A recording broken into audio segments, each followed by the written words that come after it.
Okay, we're back and we are talking about hormonal balance and the specific habits that are ultimately going to lead to greater hormonal balance, to create a positive internal hormonal environment that will lead to greater fat loss, to greater strength, to more consistent and stable energy, to a stronger, leaner, healthier body. And that's ultimately what we're all after, is to look good, to feel good, and to be at our very best possible self. So let's delve right in here. We're going to buzz through fairly quickly. And again, these are just the habits that over the coming days, we are going to get more in depth in discussing. And we will discuss each of these one by one. But let's buzz through here quickly so that you can start putting these things into practice right away if you're not already doing so.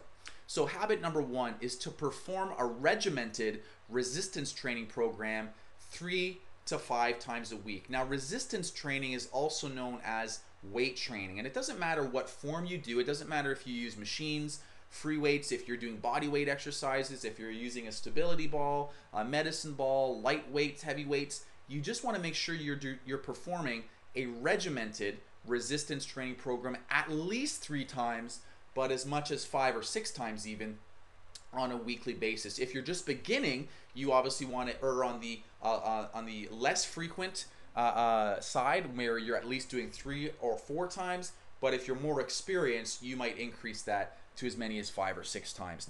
Habit number 2 is to perform some form of aerobic or cardiovascular activity daily or almost daily. This doesn't have to be as regimented, but it could be something as simple as going for a walk, a light run. It could be dancing, it could be getting on the treadmill, anything that's going to get your heart rate elevated for a sustained period of time for at least 20 minutes, but up to as much as 30, 40 minutes would be ideal.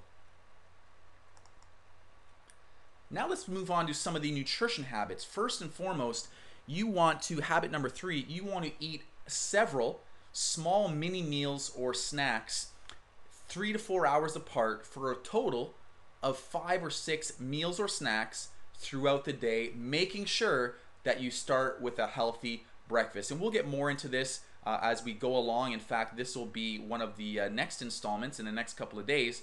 You have to eat regularly to maintain a nice, steady, positive hormonal state in the body. So several small mini meals throughout the day, what's also known as a grazing approach. Habit number 5, you want to eat, we've already talked about this, you want to eat some quality, lean quality protein with each of those meals or snacks. Habit number 6, you want to eat some fibrous carbohydrates, i.e. fruits or vegetables, with every meal or snack. And then habit number 7, you want to include some healthy fat, not the saturated fat or trans fats, but the healthier fats that we talked about already with every meal or snack as well. And this is a bit of a review, as we've already talked about nutrient balance just yesterday, so I won't go into too much depth at this point, but you want to get some lean quality protein, some fibrous carbohydrates, and some healthy fats with each of the several small mini meals that you're going to eat throughout the day. Keeping it moving. Number 7 is to drink 8 to 12 glasses of clean drinking water each and every day. I know you've heard this before. It's a simple one. I'm going to tell you more about this in a couple of days and why it's so important, and help you come up with strategies to make it easier for yourself to do this. But it's such a simple thing that has such a profound effect in the body, drinking lots of water. Habit number 8, eliminate as much added sugar from your diet as is possible. Now, there are sugars in foods, like if you have an apple, there are natural sugars in there, but I'm talking about added sugars that you'd find in a lot of processed foods or just table sugar.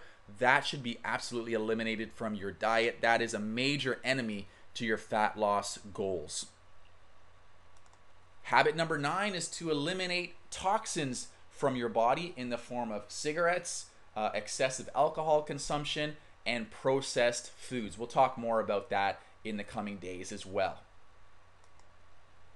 Habit number 9 is related to supplementation, and what you want to do is 3 things. Number 1, make sure you're taking a good quality multivitamin, a high potency whole food multivitamin if at all possible, on a daily basis to give you that extra micronutrient support.